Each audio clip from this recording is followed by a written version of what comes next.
Dalam hamparan tak terbatas semesta, ada dunia-dunia yang berjatuhan, hancur tanpa sempat diselamatkan. Saat kegelapan menguasai langit dan Raja Iblis menebar kehancuran, para dewa pun turun tangan.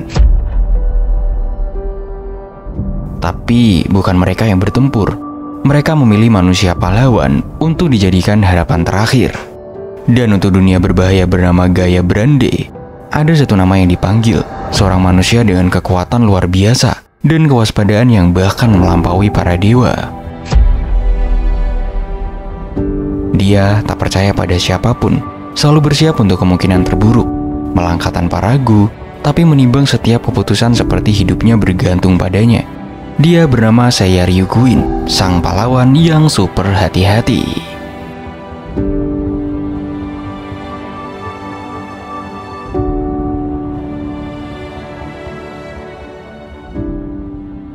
Cerita dibuka di alam para dewa, tempat di mana para dewa dan dewi lagi ngumpul ngebahas misi penting, yaitu nyelamatin dunia-dunia yang lagi dilanda kekacauan.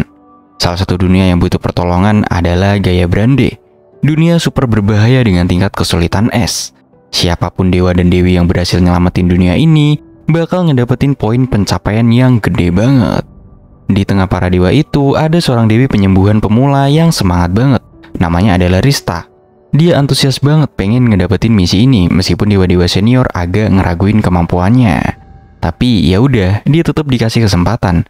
Tugas pertamanya yaitu manggil seorang pahlawan dari dunia lain, tepatnya dunia Jepang modern. Dengan semangat yang membara, Rista mulai ngubek-ngubek database para calon pahlawan. Tapi makin dilihat makin bikin dia kesel. Soalnya semua kandidat yang muncul kelihatan lemah dan gak akan tahan lama di Gaia Brande. Dia butuh yang OP banget. Pas sudah hampir nyerah, tiba-tiba ada satu profil pahlawan yang muncul secara nggak sengaja dan langsung bikin dia melotot. Namanya adalah Seiya Ryuguin. Status cowok ini bener-bener gila dan absurd banget. Dia memiliki level 1, tapi HP, MP, attack, defense, agility, magic semuanya jauh di atas batas normal. Sementara skill khususnya masih belum diketahui. Rista di sini nggak percaya sama apa yang dia lihat. Walaupun masih level 1, statistik dasar saya ini udah kayak pahlawan level tinggi. Dia langsung mikir, ini sih pahlawan yang pakai cheat. Jarang banget lah. Saking yakinnya, Rista merasa misi Gaia Brande bakal kelar tanpa drama. Jadi tanpa mikir panjang, dia langsung lakuin ritual pemanggilan. Begitu saya muncul di alam para dewa, Rista langsung bengong. Cowok ini gak cuma punya statistik dewa, tapi juga ganteng maksimal dan punya badan atletis yang bikin dia kayak keluar dari majalah fashion gitu. Aura dinginnya juga bikin dia makin kelihatan misterius. Seketika otaknya Risti di sini pun langsung penuh pikiran ya, yang gitu-gituan lah. Tapi semua ekspektasi indah itu langsung hancur lebur. Di balik wajah tampan dan badan atletisnya, ternyata saya ini punya sifat super nyebelin. Dia tuh overthinking parah dan terlalu hati-hati. Pas Rista ngejelasin situasi dunia Gaia Brande dan peran dia sebagai dewi, saya ini malah ngeliatin dia sinis, kayak orang aneh yang gak bisa dipercaya. Pertanyaan pertamanya pun absurd banget. Dia minta 3 set baju zira. 1 buat dipakai, 1 buat cadangan, dan 1 lagi buat cadangan dari cadangan. Rista jelas kesel setengah mati, tapi dia berusaha sabar karena ini udah jadi tanggung jawabnya. Dia pun ngejelasin misi penyelamatan dunia Gaia Brande yang lagi terancam sama Raja Iblis. Terus dia nyuruh saya bilang status, biar bisa dilihat statistiknya. Dan bener aja, satu cowok ini tuh gila banget. Walaupun masih level 1, semua statnya udah tinggi dan gak masuk akal. Rista langsung makin yakin kalau saya ini adalah kunci buat nyelamatin dunia. Tapi sayangnya, saya ini gak segampang itu diajak optimis. Dia langsung nolak ajakan Rista buat ke Gaia Brande dan dengan datar bilang, "Gua gak akan pergi sebelum gua bener-bener siap." Mau gak mau, Rista harus ngerayu. Dan pada akhirnya saya setuju juga. Tapi dengan syarat, dia mau latihan dulu di alam para dewa sampai dia ngerasa aman. Rista pun di sini pasrah, nyiapin semua yang saya butuhin, termasuk ngasih kristal pemanggil buat dipakai kalau dia udah siap berangkat. Tapi nungguin saya ini tuh rasanya kayak nungguin sinyal yang ada di gunung. Hari pertama lewat, hari kedua sampai hari ke-6 kristalnya belum juga nyala. Rista cuma bisa ngedenger suara saya dari kejauhan yang lagi sibuk push up, sit up, sama latihan fisik lain yang non-stop. Pas hari ke-7, akhirnya kristal itu bunyi juga. Rista pun langsung cabut ke tempat saya, campur aduk antara lega dan kesel, berharap mereka bisa mulai perjalanan ke Gaia Brande.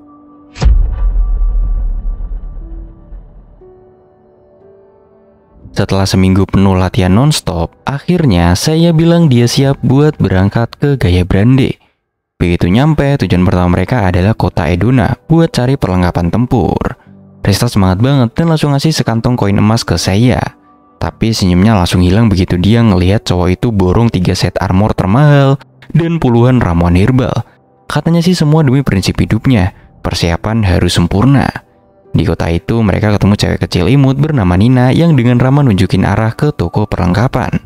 Sebelum mereka berangkat buat berburu, Nina datang lagi dan dengan malu-malu ngasih jimat keberuntungan buatan sendiri ke saya. Bilangnya biar jadi penyemangat. Singkat cerita, perburuan pun dimulai di padang rumput yang luas. Dan musuh pertama mereka pun muncul, yaitu sebuah slam. Rista di sini nyantai banget bilang, itu cuma slam, monster paling lemah. Gak usah terlalu dipikirin. Tapi saya nggak sependapat. Dia langsung ngeluarin jurus pamungkasnya, yaitu Atomic Split, buat ngehancurin slam itu. Atomic Split Slash. Dan nggak berhenti di situ, dia terus ngebombardir tempat itu sampai jadi kawah yang gede, cuman buat mastiin si slam itu bener-bener mati. Atomic Split. Ternyata aksi overkill-nya malah bikin masalah baru. Ledakan besar itu narik perhatian salah satu dari 4 jenderal langitnya Raja Iblis, yaitu Chaos Machina. Begitu dia muncul, aura jahat super tebal langsung nyelimutin mereka. Dengan level 66, jelas dia jauh lebih kuat dari saya yang masih belum seberapa. Tanpa pikir panjang, mereka kabur sambil dikejar si Iblis. Aksi kejar-kejaran itu pun super menegangkan. Tapi untungnya mereka berhasil balik ke alam para dewa tepat waktu sebelum kejadian buruk terjadi. Setelah ngeliat langsung betapa overpowernya Chaos Machina, saya bilang dia butuh latihan lagi sebelum turun tangan. 2 hari pun berlalu tanpa kabar, bikin Rista yang udah mulai bosen dan khawatir akhirnya mutusin buat ngintip keadaan di Gaya Brande. Tapi yang dia temuin malah bikin jantungnya nyaris copot. Kota Edona udah hancur lebur dan para penduduk termasuk Nina disandra. Chaos Machina ngasih ultimatum singkat, kalau pahlawan gak muncul dalam 10 menit, semuanya bakal dia bantai. Panik, Rista pun langsung nyamperin saya dan maksa dia berangkat sekarang juga. Tapi saya dengan santai nolak dan bilang, gue belum siap, latihannya belum kelar. Lagian 10 menit di sana itu masih 16 jam di sini, masih ada waktu lah. Di sini Rista pun kesel setengah mati dan marah-marah, gak peduli soal konversi waktu atau apapun. Yang penting warga tuh harus diselamatkan sekarang juga. Dia pun teriak, dasar penakut. Tapi saya jawab dengan datar, gue bukan takut, tapi kalau gue maju tanpa siap dan kalah, bukan cuma Edona, seluruh dunia bisa hancur. Sambil bersiap, Rista ngecek status saya dan langsung kaget karena dalam 2 hari, levelnya udah naik dari 1 ke 21. Dia sadar kalau saya ini gak cuma latihan asal-asalan, tapi udah matengin semuanya sampai detail terkecil. Begitu waktunya pas, mereka pun balik ke Gaya Brande dan muncul tepat di detik-detik terakhir. Chaos Machina jelas kaget ngeliat saya yang auranya udah beda banget dari sebelumnya. Dia pun langsung naik level juga, berubah jadi bentuk iblis yang lebih gede dan ganas.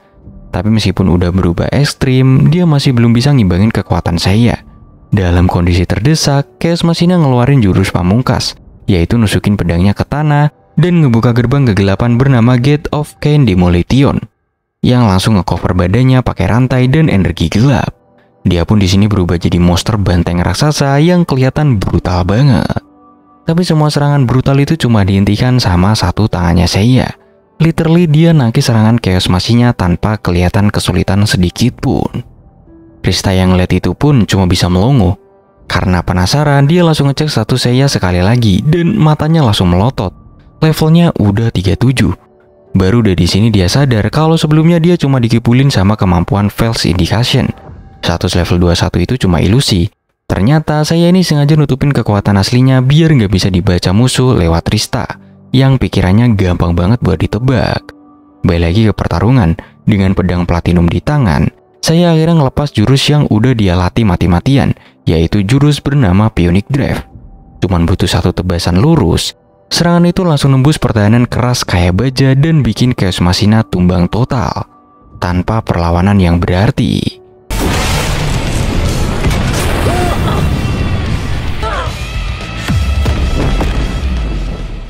Begitu musuh terjatuh, warga desa yang selamat langsung datang dan ngucapin terima kasih satu persatu. Mereka bahkan ngajak saya dan Rista buat ikut pesta kemenangan. Tapi saya dengan wajah datar langsung nolak dan bilang, "Gua belum kelar, masih ada yang harus diberesin." Ternyata dia ini khawatir sisa-sisa tubuh Chaos Machina bisa beregenerasi atau hidup lagi. Jadi dia mutusin buat musnahin semuanya sampai tuntas. Dan disinilah segalanya makin gak masuk akal. Demi pembersihan total, saya nyalain sihir api raksasa yang bernama Hellfire. Niatnya sih buat ngilangin sisa tubuh musuh, tapi efeknya gila banget. Satu otak Edona ikut kebakar, berubah jadi kawah gede yang ngebara. Maximum Inferno!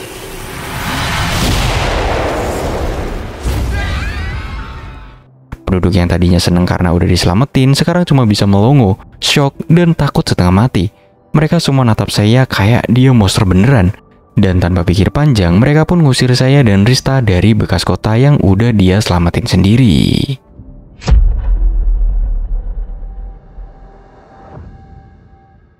Singkat cerita, setelah insiden yang bikin kota Edora gosong, mereka balik lagi ke alam para dewa.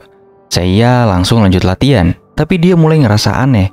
Udah latihan gila-gilaan, tapi levelnya gak naik-naik juga. Sementara itu, Rista curhat ke seniornya yang kalem dan baik hati yang bernama Dewi Aryadora. Gak lama, saya juga datang dan langsung ngeluh soal stuck levelnya.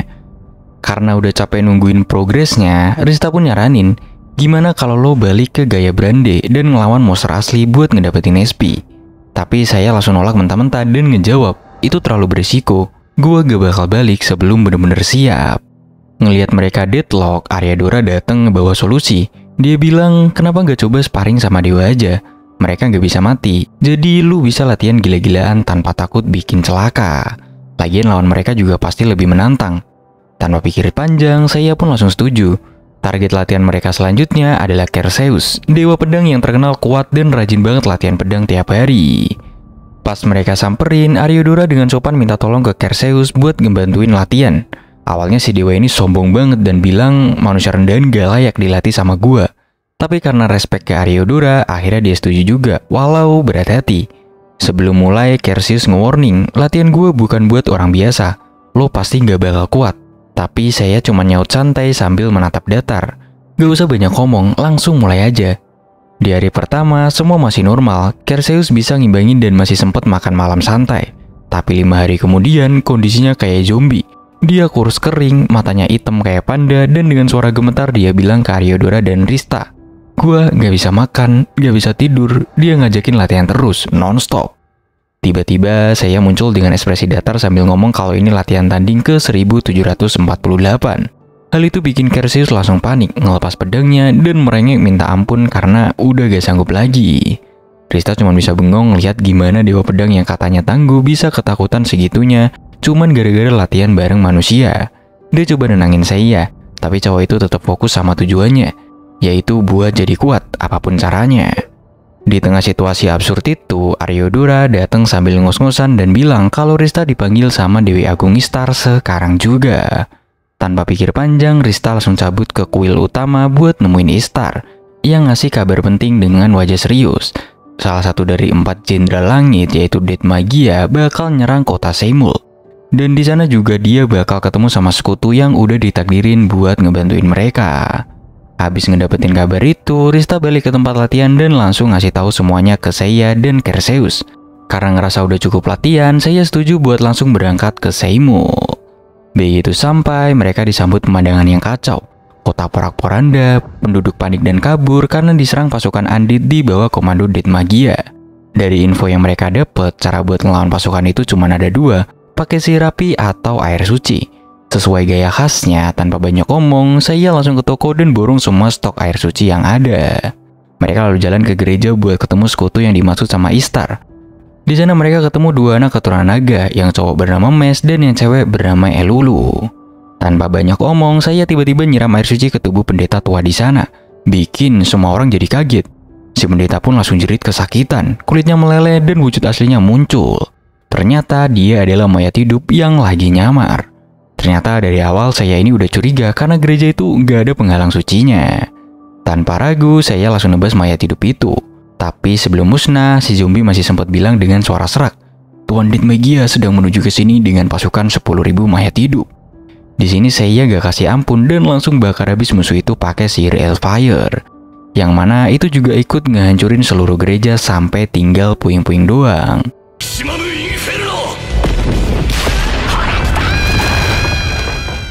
Dengan agak takut-takut, Mes dan Elulu coba ngenalin diri mereka dan nawarin bantuan.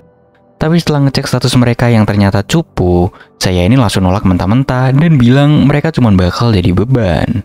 Mes yang ngerasa diremehkan langsung kesel dan mutusin buat pergi. Gak lama, tentara kerajaan datang ke lokasi.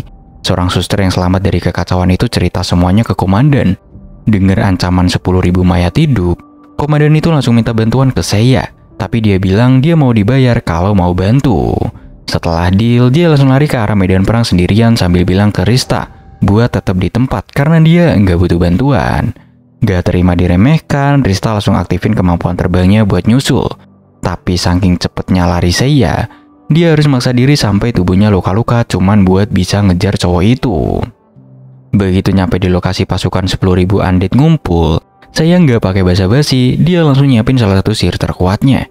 Bukan meteor kayak biasanya, kali ini dia pakai Maximum Inferno, sihir api tingkat tinggi yang bikin pilar-pilar api raksasa turun dari langit. Hal itu ngebakar dan ngehapus hampir semua pasukan undead dalam sekali serang. Rita cuma bisa melongo ngelihat daya hancur sebesar itu. Tapi tentu aja sihir segila itu nguras MP saya sampai habis-habisan. Hal itu bikin dia lemes dan gak bisa berdiri. Ngelihat itu, Rista buru-buru ngebawa dia balik ke penginapan buat istirahat. Di penginapan, mereka ketemu Elulu yang lagi nangis karena Mes udah 2 hari ini hilang. Tapi bukannya istirahat, saya malah sibuk bereksperimen. Dia nemu sehelai rambut Rista yang jatuh, terus dia pakai skill sintesis buat ngegabungin rambut itu ke pedang platinumnya. Gak lama setelah itu, datang pria misterius berkerudung yang nganterin sebuah paket. Isinya adalah cermin dimensi, jebakan dari Dit Magia. Lewat cermin itu, si iblis nunjukin kalau Mes lagi dia sandra dan ngancem bakal dibunuh sebagai balas dendam. Tapi sebelum ancamannya selesai, saya udah dulu nebas ke arah cermin pakai pedang barunya. Hebatnya, tebasan itu beneran nembus dimensi dan motong tangannya Dit Magia. Si iblis di sini jadi shock berat karena ternyata pedang baru itu yang udah di-upgrade pakai rambutnya Dewi punya kekuatan buat motong ruang itu sendiri. Tanpa nunggu lama, mereka balik ke alam para dewa buat nanya langsung ke Istar soal lokasi markas Dit Magia. Setelah ngedapetin titik koordinatnya, mereka langsung cabut ke sana. Saya maju buat ngadepin si iblis, sementara Rista dikasih tugas buat nyelamatin Mes. Pas udah kepepet, Dit Magia ngeluarin senjata andalannya, yaitu monster bayangan bernama Eternal Sword. Yang mana itu adalah pedang hidup yang kebal terhadap semua serangan fisik maupun sihir. Tapi ada satu celah, elemen es bisa ngebukuin dia dan bikin wujudnya jadi solid buat dihancurin. Saya emang gak punya sihir es, tapi dia bukan tipe yang gampang nyerah. Dia langsung campur beberapa item pakai sintesis dan bikin bom es dadakan. Begitu dilempar, bom itu berhasil ngebekuin Eternal Sword. Gak mau ngambil resiko, saya langsung ngeluarin jurus pamungkasnya, yaitu Punic Drive. Dan ngajar si monster sampai pecah jadi serpian es.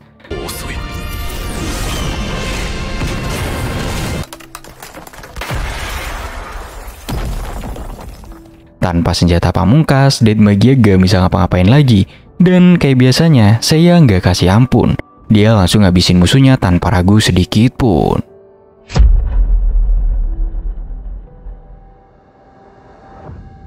Setelah ngalahin Dit Magia, mereka balik ke penginapan di kota Seimul. Di sana, Mes yang baru aja diselamatin jadi kepikiran soal dirinya yang masih lemah.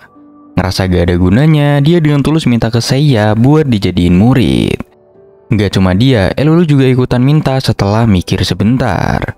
Saya akhirnya setuju, tapi dengan syarat mereka harus mau jadi tukang angkut semua barang-barangnya yang super berat itu.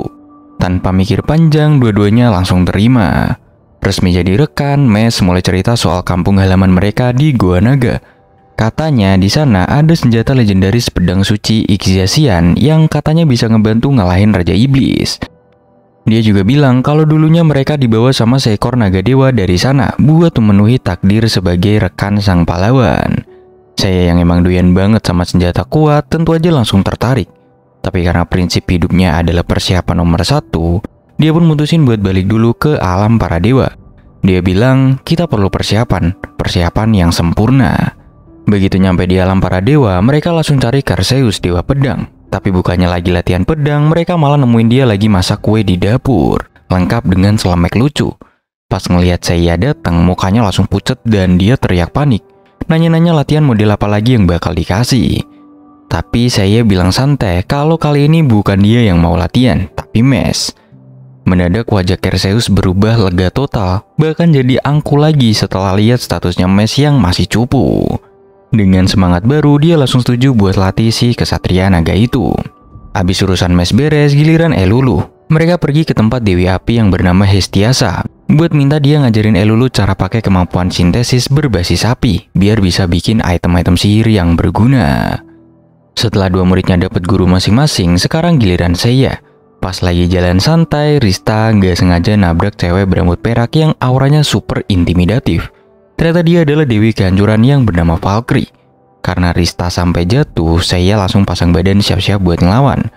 Tapi untungnya pertarungan itu batal gara-gara Aryodora buru-buru datang buat nenangin mereka. Tahu kalau saya butuh lawan tanding yang sepadan, Aryodora ngenalin dia ke Dewi Perang yang bernama Adenila. Dewi satu ini emang lebih kuat dari Perseus, tapi dia juga punya sisi pemalu dan agak nyentrik. Begitu diminta buat ngelatih saya, dia langsung setuju sambil mukanya merah karena ternyata udah lama dia ngefans berat sama sang pahlawan.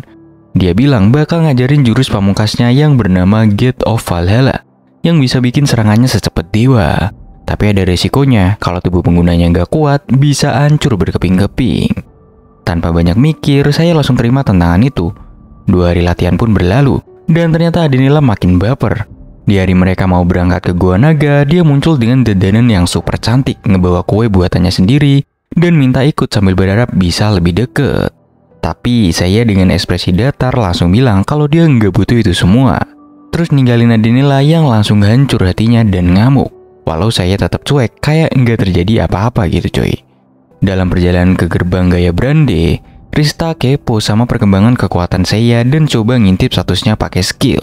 Tapi yang muncul malah gambar ilusi Perseus lagi bikin kue.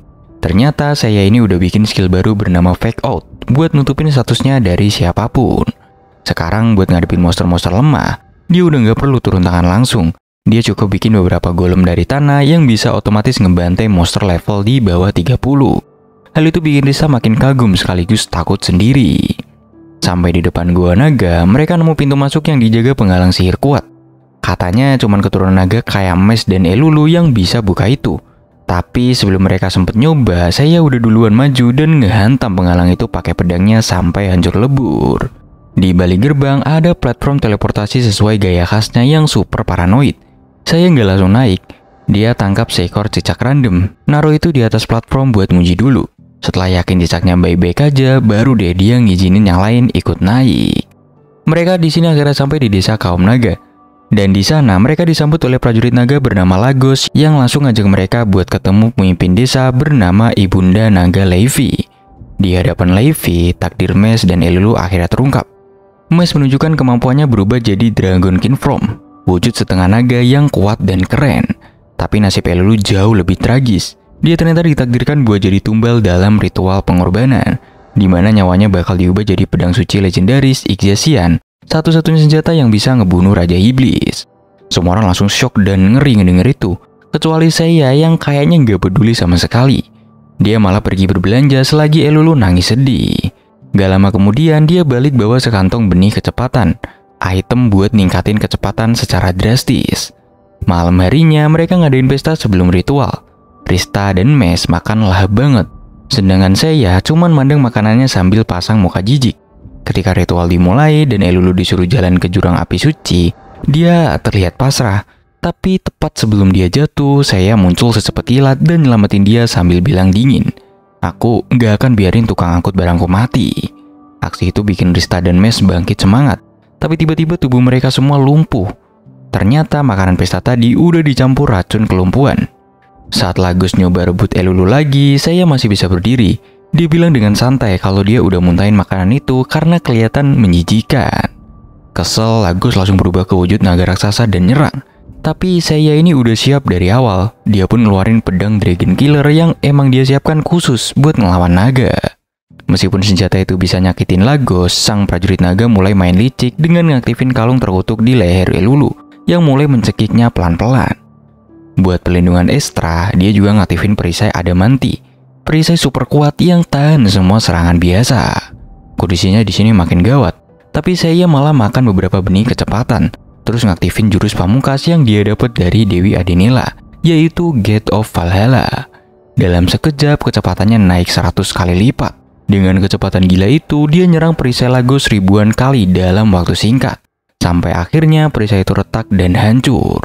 Satu tebasan terakhir berhasil ngejatuhin Lagos ke jurang api suci. Dan kutukan di leher Elulu langsung berhenti total. Di sini dari dalam jurang, pedang Iyasian yang asli hasil dari pengorbanan Lagos melayang ke atas. Dengan cepat dan cerdik, saya langsung ngambil pedang itu dan nyembunyiinnya. Dia lalu bikin versi palsunya dari pedang platinum ditambah beberapa material lain. Di depan para naga, dia pura-pura ngelakuin ritual, ngolesin sedikit darah Elulu ke pedang palsu itu, dan bilang kalau itu sekarang adalah Iyasian. Berkat tipuan ini, dia berhasil nyelamatin Elulu dan mastiin gak bakal ada pengorbanan aneh-aneh dari kaum naga.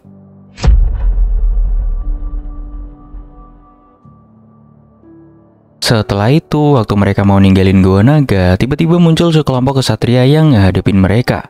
Dipimpin sama seorang komandan cewek bernama Rosalie, kapten kesatria kekaisaran Ortlana. Mereka datang buat minta bantuan Seiya ngelawan iblis lalat yang lagi ngerusak wilayah mereka. Tanpa banyak mikir, saya dan tim langsung setuju dan cepet-cepet berangkat ke lokasi. Tapi begitu sampai, pemandangannya bener-bener bikin melongo. Ribuan iblis lalat raksasa ngegerogotin medan perang. Pemimpin mereka nggak main-main, yaitu salah satu dari 4 jenderal langit yang bernama Bilbo. Meski 1 lawan 1, lalat itu nggak sekuat itu, tapi kecepatan dan gerakan mereka gila banget. Saya langsung mutusin buat ngelakuin pengintaian dulu dari jauh.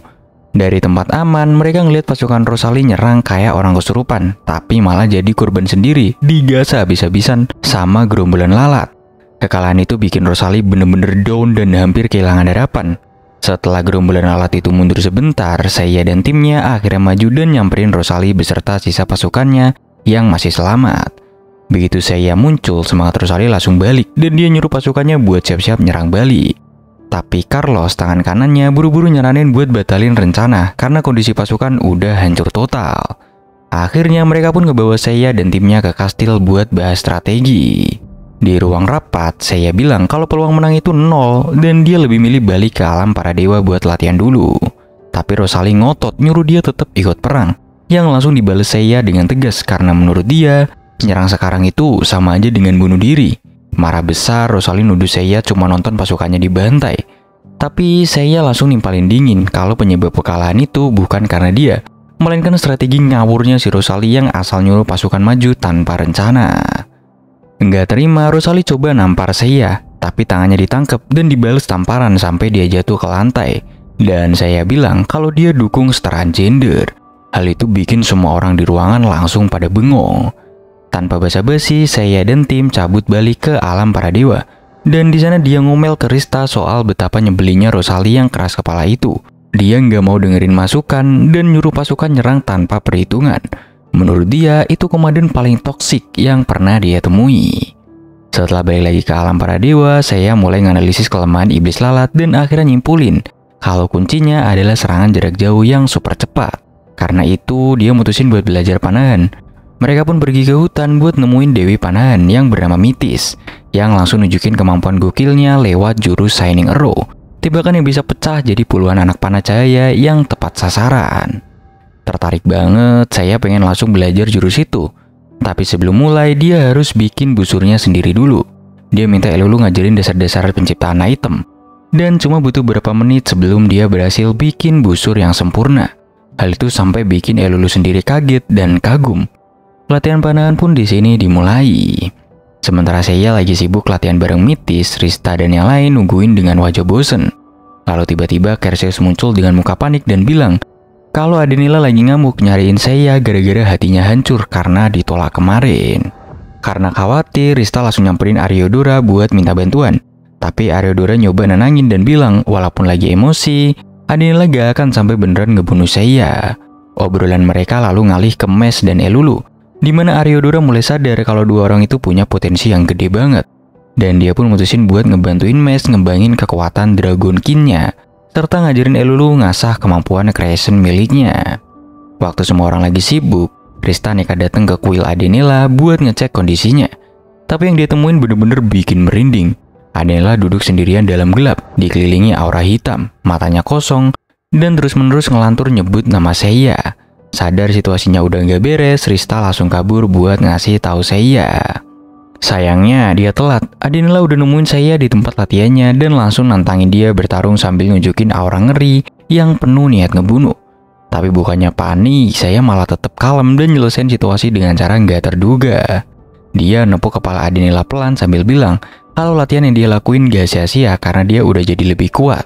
Kalimat sederhana itu langsung bikin Adenila lemes dan pipinya memerah. Semua amarahnya hilang dalam sekejap dan pertarungan pun langsung batal total.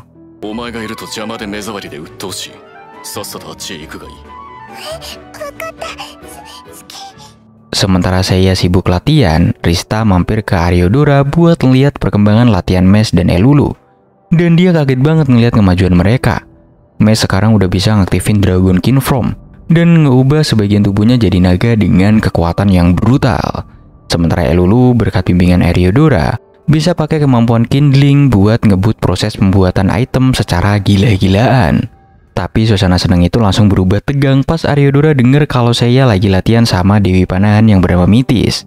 Dia langsung panik dan bilang kalau Dewi itu punya nafsu liar yang bisa bahaya banget kalau sendirian bareng cowok cakep. Tanpa pikir panjang, Rista langsung ngibrit buat nyelamatin Seiya. Tapi sayangnya itu udah telat. Mitis udah gak tahan dan nyoba nerjang Seiya. Tapi dia langsung nembakin stun arrow ke bagian vital si Dewi itu, yang langsung ngebikin dia tumbang seketika. Rasa latihannya udah cukup, mereka balik ke Kaisaran Ortlana buat ngadepin Jenderal Langit yang bernama Bilbu. Tapi baru sampai mereka dapat kabar kalau Rosalie dan pasukannya udah nekat maju perang duluan. Dengan nada datar, saya bilang kalau mereka bisa manfaatin Rosalie sebagai umpan. Sayangnya rencananya langsung berantakan karena Rosalie teriak nyebut nama saya di tengah medan perang. Bikin posisi mereka ketahuan dan akhirnya dia ditangkap sama Bilbu. Ngeliat itu, saya langsung nyusun rencana baru. Dia nyuruh Rista buat terbang dan ngedistract musuh. Sementara dia nyari posisi terbaik buat nembak dari kejauhan. Tapi karena Rosalie lagi-lagi teriak kenceng, posisi saya jadi ketahuan. Bilbu langsung terbang tinggi ke angkasa, keluar dari jangkauan serangan biasa. Tapi tiba-tiba ada satu anak panah melesat ke arahnya. Ngerasa diremehkan, Bilbu nantang saya buat duel. Saya pun ngelepasin banyak panah yang semua kelihatannya meleset. Pas Bilbu lagi ketawa ngerasa menang, panah pertama yang tadi meleset tiba-tiba balik arah dan langsung nembus perutnya. Ternyata itu adalah panah pengintai yang bisa dikendaliin. Di saat itu juga, saya ngelepas jurus pamungkasnya yang bernama Punic Arrow, yang mana itu bisa berubah jadi burung api raksasa dan ngejar Bilbu sampai hancur jadi debu.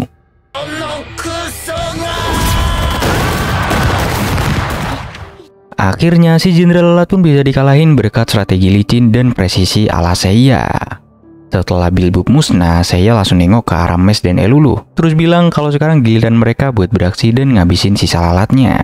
Tapi sebelum mereka ini sempat ngeluarin jurus, saya yang gak sabaran udah lebih dulu gerak, nembakin panah secara brutal dan ngelibas semua lalat yang tersisa. Lalu itu pun ditutup dengan sihir Hellfire biar gak ada satupun musuh yang bisa hidup lagi. Gak lama kemudian, Rosalie datang dengan napas ngos-ngosan ngucapin terima kasih sambil ngasih info penting soal baju Zira legendaris, yaitu Zira Dewa Perang, yang katanya ada di kuil desa Izal dan punya kekuatan gede buat ngelawan Raja Iblis. Tanpa banyak omong, mereka pun langsung capcus ke sana. Tapi yang mereka temuin malah desa Izal yang udah hancur total. Di tengah runtuhan kuil berdiri sosok mengerikan seorang kesatria mayat hidup bernama Kilkapul. Dan yang bikin makin kaget, dia udah ngancurin Zira legendaris itu. Ternyata Kilkapul ini bukan musuh biasa. Dia salah satu anak buah Raja Iblis yang dikirim khusus buat bunuh saya dan buat ngedapetin kekuatan gila. Dia ngelakuin ritual gelap, yaitu ngorbanin keluarganya, semua warga desa, bahkan nyawanya sendiri demi manggil makhluk mengerikan, si Dewa Kematian atau Reaper. Pas makhluk itu muncul, semua langsung shock karena statusnya kacau banget. Angka-angkanya itu nggak jelas dan terus berubah-ubah, bikin mustahil lah buat ngukur kekuatannya. Saya sempat nyoba nyerang, tapi malah makin kacau karena tiap kali Reaper itu kena damage, dia malah ngebela diri dan jumlahnya jadi makin banyak. Ngeliat situasi makin gila dan gak ada celah buat menang, saya akhirnya ngambil langkah nekat, yaitu mundur sambil nahan serangan dari para Reaper. Dia teriak ke Rista buat buka gerbang ke alam para dewa. Begitu gerbang kebuka, dia langsung ngelempar Rista, Mes, dan Elulu ke dalam portal itu. Lalu nyusul sendiri biar mereka bisa kabur dari medan perang yang udah jelas nggak mungkin dimenangin. Setelah berhasil kabur ke alam para dewa, saya yang cuma kena luka goresan langsung nyuruh Rista buat nyembuhin dia. Bikin sang dewi kesel sendiri karena ngerasa itu lebay banget. Tapi ketenangan mereka nggak bertahan lama. Tiba-tiba aja dewa kematian atau Reaper muncul lagi. Nunjukin kalau dia bisa nembus antar dimensi dan ngejar mereka sampai ke tempat yang seharusnya paling aman. Rista di sini langsung panik, ngerasa dunia udah bener-bener gak aman. Kekacauan pun jadi meledak. Di sini saya lari dikejar Reaper yang nebas semua yang ngehalangin jalannya. Beberapa dewa dan dewi yang coba nahan juga langsung dilibas kayak gak ada artinya. Pas lagi lari, saya ngeliat Adinela. Terus dia langsung ngandelin rayuan mautnya dan bilang kalau dia butuh bantuan Adinela buat ngelawan Reaper. Kebaperan Adinela pun muncul lagi dan dia nyerang Reaper habis-habisan. Tapi seperti biasa, monster itu malah membelah diri makin banyak dan dengan cepat Adinela pun tumbang. Pengejaran di sini makin gila, Reaper makin deket, Rista makin panik. Tapi saya tetap santai sambil bilang kalau dia udah punya rencana. Tanpa banyak ngomong, dia langsung lari menuju kuil terlarang milik Dewi Kehancuran yang bernama Valkyrie. Rencananya nekat, yaitu buat mancing Reaper buat nyentuh barang-barangnya Valkyrie biar Dewi itu ngamuk. Dan bener aja, begitu Reaper nyenggol patung yang lagi dikerjain Valkyrie, suasana langsung gelap. Aura Valkyrie berubah jadi ngeri banget dan dia langsung ngeluarin serangan penghancur brutal yang sukses ngajar semua klon Reaper. Tapi itu gak nyentuh wujud aslinya. Nyadar kalau musuhnya abadi, Valkyrie akhirnya buka segel kekuatannya. Aura dia langsung meledak. Dan dalam waktu singkat, dia bisa nahan serangan Reaper dengan mudah. Di puncaknya, dia ngaktifin teknik pamungkasnya, Gate of Valhalla Order, yang ngebuka gerbang raksasa dan nyegel Reaper ke dalam kekosongan abadi. Tapi kemenangan itu nggak gratis. Begitu teknik selesai, Valkyrie langsung muntah darah dari seluruh tubuhnya. Hal itu adalah efek samping brutal dari jurus terlarang yang ngorbanin kekuatan hidup. Sebagai dewi, dia gak bisa mati, tapi rasa sakitnya luar biasa. Dan dia nahan itu semua dengan muka datar kayak gak terjadi apa-apa gitu coy. Ngeliat kekuatan dan daya tahan kayak gitu, saya langsung ngeh kalau Valkyrie adalah satu-satunya makhluk yang bisa ngelewatin batas kekuatannya sendiri. Tanpa ragu, dia pun jalan ke arah Valkyrie dan bilang kalau dia pengen dilatih buat nguasain teknik itu. Awalnya Valkyrie nolak mentah-mentah karena nganggep manusia nggak akan kuat make jurus segila itu. Tapi habis ngeliat tatapan saya yang serius dan siap mati, akhirnya dia luluh dan setuju buat ngajarin teknik terlarang itu ke saya.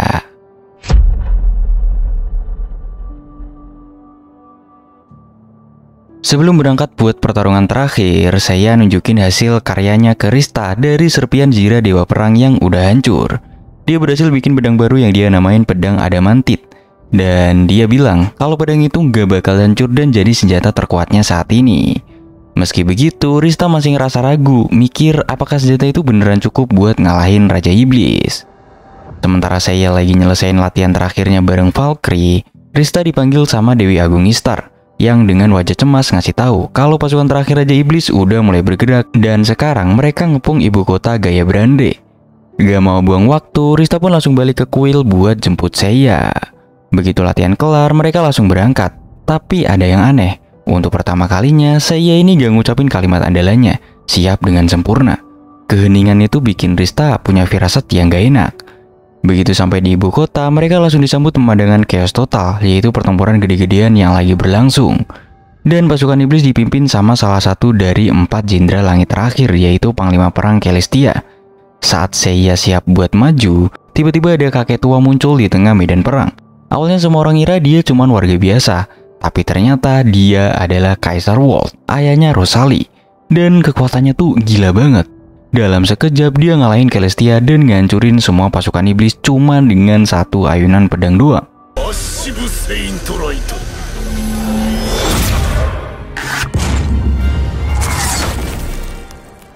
Kaget dengan semua itu, Rista nanya kenapa Kaisar yang segitu kuatnya gak pernah turun tangan dari dulu. Tapi sebelum dia sempat ngejawab, tubuhnya mendadak menyusut dan berubah jadi bayi. Rosalie akhirnya ngejelasin kalau ayahnya ini kena kutukan. Setiap kali dia ngeluarin kekuatan penuhnya, dia bakal balik jadi bayi. Habis itu dia ngebawa ayahnya ke kastil dan bilang ke saya buat datang 2 jam lagi. Sambil nunggu waktu, saya mutusin buat keliling pasar cari item. Mereka mampir ke toko herbal yang penjualnya bilang kalau ramuan miliknya 3 kali lebih manjur dari sihir penyembuhan Dewi. Ngerasa diremehin, Rista langsung emosi dan nantangin si penjual buat adu kekuatan penyembuhan. Tapi meskipun udah ngeluarin seluruh kemampuan penyembuhannya, hasilnya tetap kalah telak. Dan kekalahan itu bikin Rista makin kesel dan malu sendiri. Sesuai janji, mereka akhirnya nemuin Rosalie di kastil. Dengan wajah sedih, Rosalie cerita kalau dia sayang banget sama ayahnya.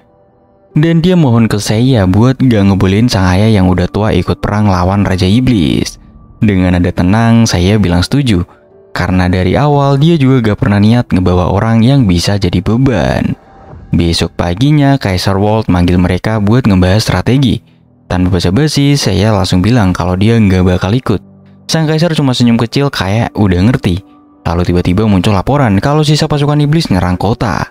Dan saya pun langsung nawarin diri buat ngebantai mereka sendirian. Pas saya lagi bertarung, Kaisar Walt ngajak Rista masuk ke ruang pribadi. Dan di sana dia mulai buka cerita masa lalunya sebagai mantan pahlawan yang juga pernah dipanggil buat nyelamatin dunia. Dia lanjut ngasih tahu rahasia gelap tentang para dewa. Ternyata mereka bisa abadi karena jiwanya disegel di alam suci. Jadi kalaupun tubuhnya mati di dunia fana, jiwanya bakal balik lagi ke sana. Dan hal yang sama juga berlaku buat pahlawan. Terus dengan nada makin dingin, sang Kaisar bilang kalau ada satu cara buat ngancurin siklus itu. Dia nunjukin pedang serem yang auranya gelap banget. Dan bilang kalau itu adalah God Eater. Itu adalah senjata terkutuk buatan Raja Iblis yang bisa ngebunuh sampai akar. Jiwa dewa dan pahlawan bisa lenyap total kalau kena pedang ini.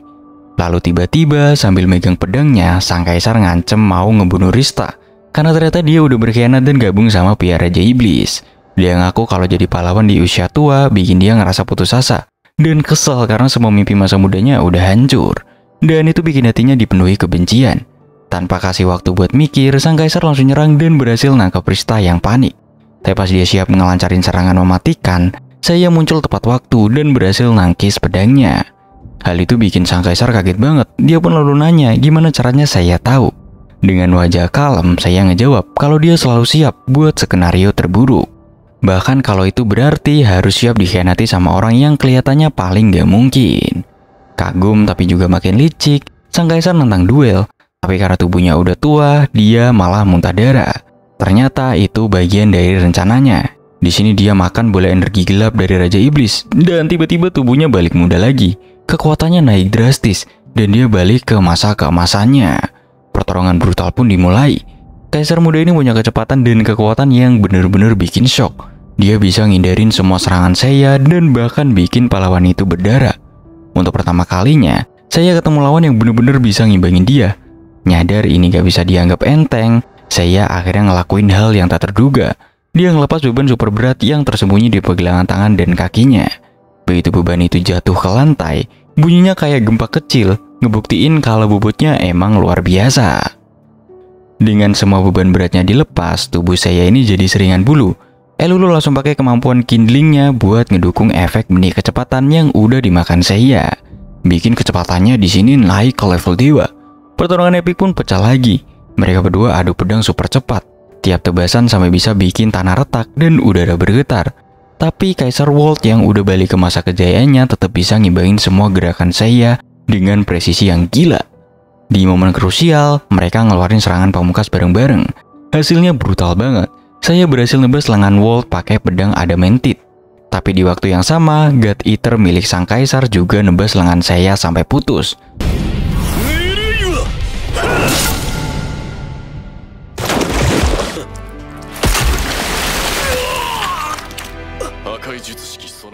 Walau udah luka parah, saya ini gak buang waktu. Dia pakai lengannya yang putus yang masih megang pedang buat ngelancarin serangan terakhir yang tak terduga. Serangan itu nembus pertahanan Walt dan ngakhirin pertarungan ini. Begitu Walt tumbang, saya langsung nyuruh Rista buat nyembuhin mereka berdua. Di detik-detik terakhir hidup sang Kaisar, saya bilang ke Rosalie buat ngomong sama ayahnya. Tapi karena masih kesel dan hancur hati gara-gara pengkhianatan itu, Rosalie pun nolak. Ngeliat itu, saya langsung nampar Rosalie keras-keras dan bilang dengan nada tajam, kalau begitu ayahnya mati, dia bisa teriak sekeras apapun tapi nggak bakal bisa didengar lagi. Jadi, selagi masih ada nafas, lebih baik dia ngomong sekarang. Kalimat itu langsung bikin Rosalie sadar. Sambil nangis kejer, dia lari dan langsung meluk ayahnya. ngucapin kata perpisahan terakhir yang penuh haru sebelum sang kaisar akhirnya pergi untuk selamanya. Setelah semuanya selesai, saya yang udah kelelahan dibawa ke kastil buat istirahat. Walt dimakamkan secara terhormat, dan Rosalie resmi naik takhta gantiin ayahnya. Beberapa hari kemudian, saya akhirnya bangun. Tapi sebelum mereka lanjut perang ngelawan Raja Iblis, dia ngucapin satu kalimat yang bikin semua orang kaget. Dia bilang mereka butuh istirahat dan pengen santai beberapa hari. Rista di sini cuma bisa diem, gak percaya pahlawan super hati-hati itu akhirnya ngomong pengen santai. Tapi karena itu hal yang langka banget, mereka semua pun langsung nurutin hal itu. Mereka pun nikmatin waktu santai, beli baju baru, makan enak di pasar, main di kasino, dan puncaknya berendam bareng di pemandian air panas. Sore itu setelah hari santai pertama dan terakhir mereka, Rista mulai ngerasa ada yang gak beres. Saya ini gak kelihatan di kamarnya, padahal mereka udah janjian buat ketemuan. Udah ditungguin lama pun, tapi gak ada tanda-tanda kemunculannya. Panik, Rista dan yang lain langsung nyari ke pasar, nanya ke semua pedagang satu-satu, tapi gak ada satupun yang ngeliat dia. Rasa khawatir makin jadi pas Elulu dengan polosnya bilang, mungkin aja saya pergi sendirian. Pas banget di saat itu, Aryodora datang sambil nangis dan bilang kalau Dewi Agung Ishtar manggil mereka. Mereka pun langsung dibawa ke ruang jiwa di alam dewa terpadu, tempat suci di luar aliran waktu, di mana para dewa benar-benar nunjukin wujud aslinya. Di sana, Dewi Ishtar ngonfirmasi semua ketakutan mereka dan bilang kalau saya udah pergi ke istana Raja Iblis sendirian. Kaget dan gak percaya, Rista langsung nanya kenapa dia nekat kayak gitu. Dan Ishtar ngejawab kalau saya ngelakuin itu demi ngelindungin mereka semua. Dia tahu kalau dia ngebawa mereka dan gagal, Raja Iblis bakal ngabisin semuanya. Tapi kalau dia pergi sendirian, setidaknya yang lain bisa selamat. Rista gak bisa nerima dan ngotot bilang kalau saya orangnya egois dan gak peduli sama orang lain. Tapi Ishtar ngegeleng dan bilang walaupun sikapnya dingin dan omongannya kadang nyakitin, sebenarnya dia pahlawan berhati lembut yang rela ngelakuin apa aja demi nyelamatin temen-temennya. Masih kesel, Rista nanya kenapa dia gak latihan lebih lama. Dan Ishtar ngejawab kalau itu udah gak mungkin, soalnya level saya ini udah mentok sejak sebelum melawan naga di desa. Makanya saya ini terus cari cara lain buat jadi lebih kuat, sampai rela ambil resiko buat nguasain Gate of Valhalla dari Dewi Valkyrie. Itu adalah teknik terlarang yang bisa ngancurin tubuhnya sendiri. Dengan suara pelan, Ishtar bilang kalau semua ini dia lakuin sebagai bentuk penembusan atas kesalahannya di masa lalu. Lalu Ishtar ngebuka rahasia terbesar. Ini bukan pertama kalinya saya dipanggil buat nyelamatin dunia. Di kehidupan sebelumnya, di dunia lain dengan tingkat kesulitan yang sama, dia adalah pahlawan yang jauh beda. Dia penuh percaya diri, kuat, tapi terlalu sembrono. Di dunia itu, kata Ishtar sambil ngelihat langsung ke arah Rista, ada seorang putri bernama Tiana yang sayang banget sama saya. Dan putri itu gak lain adalah Rista sendiri di kehidupan sebelumnya.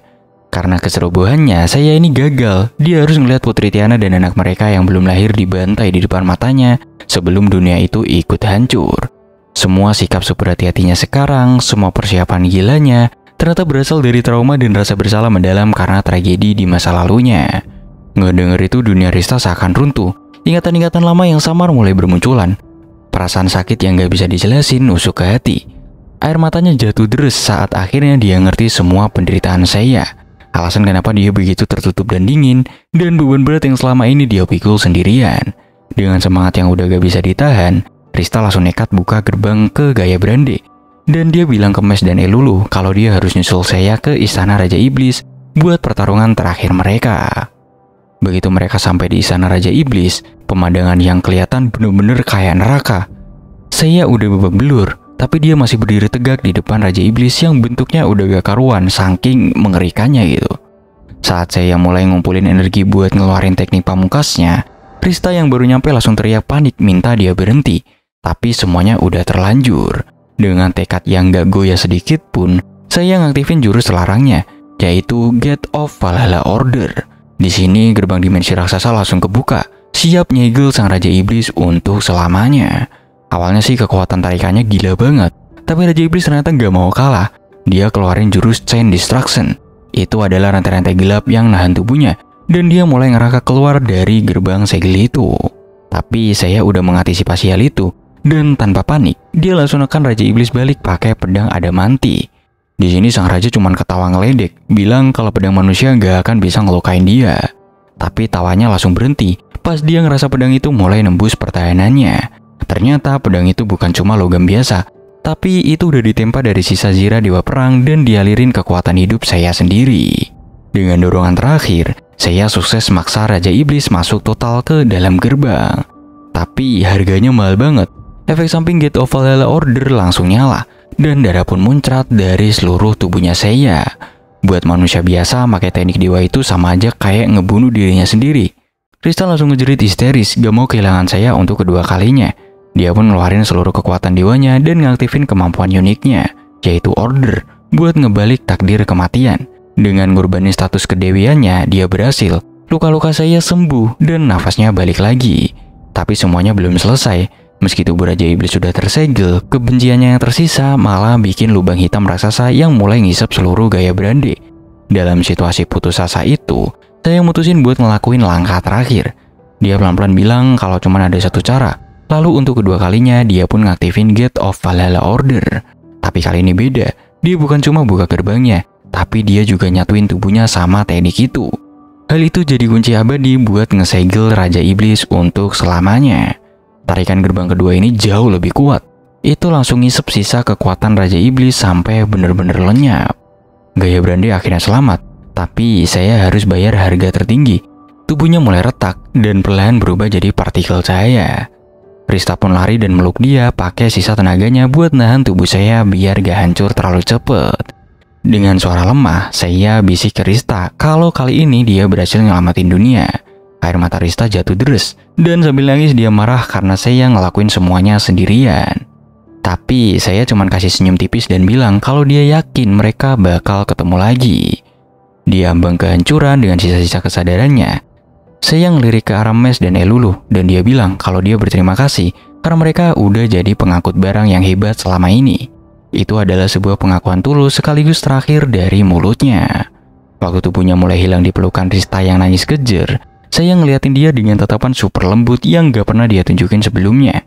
Sambil dia berbisik, "Kali ini aku berhasil jagain kamu, Tiana." Kalimat itu jadi semacam pengakuan pahit dan manis, karena ternyata dia tahu semuanya dari awal. Semua perjalanan ini adalah bentuk penebusan dirinya. Dan dengan senyum tipis di wajah, tubuh pahlawan itu akhirnya pecah jadi partikel cahaya yang tenang. Singkat cerita, setelah Raja Iblis musnah dan dunia gaya Brande balik damai, Rosalie naik takhta jadi ratu, dan dia ngangkat Mes dan Elulu jadi kesatria kerajaan sebagai bentuk penghargaan atas keberanian mereka. Sementara itu, misi Rista pun selesai. Dengan hati yang berat, dia pamit dari kedua anak naga itu dan balik ke alam dewa. Tapi bukannya disambut pesta kemenangan, Rista malah langsung dihadapkan ke hadapan para dewa. Rasa sedih karena kehilangan saya pun harus ditahan dulu. Dengan ditemani Aryodhura yang jelas cemas, dia ngadep ke Dewi Agung Ishtar. Dengan nada dingin dan tegas, Ishtar bilang kalau Rista udah pakai kekuatan terlarang buat ngebalik takdir kematian. Dan itu dianggap pelanggaran aturan suci. Hukumannya pun keluar. Dia harus selamatin dunia yang dulu gagal dia selamatin. Dunia dengan tingkat kesulitan SS, yaitu Isporia. Rista di sini ngedenger itu pun langsung shock, karena dia tahu persis itu adalah dunia di mana dia pernah jadi Putri Tiana dan dibunuh dengan tragis. Ishtar lanjut ngomong kalau di dunia itu kekuatan penyembuhan milik Rista gak bakal bisa dipakai buat dirinya sendiri. Dan kalau dia gagal, status kedewiannya bakal dicabut selamanya. Aryodhura langsung panik dan mohon-mohon supaya hukumannya dibatalin, karena menurut dia itu terlalu berat buat dijalanin sendirian. Tapi Ishtar tetap tegas, meskipun dia kasih sedikit kelonggaran. Di sini Rista dibolehin milih satu pahlawan dari daftar yang disediakan buat nemenin dia nanti. Dengan tangan gemeteran, Rista nerima daftar itu dan mulai baca satu persatu tanpa harapan, karena di pikirannya gak akan ada yang bisa gantiin sosok saya. Tapi pas matanya nyampe ke satu nama, dia langsung nge-freeze karena nama itu gak mungkin ada. Tapi di sini tertulis jelas namanya yaitu Seiya Ryuguin. Dan setelah itu cerita pun selesai sampai di sini, coy.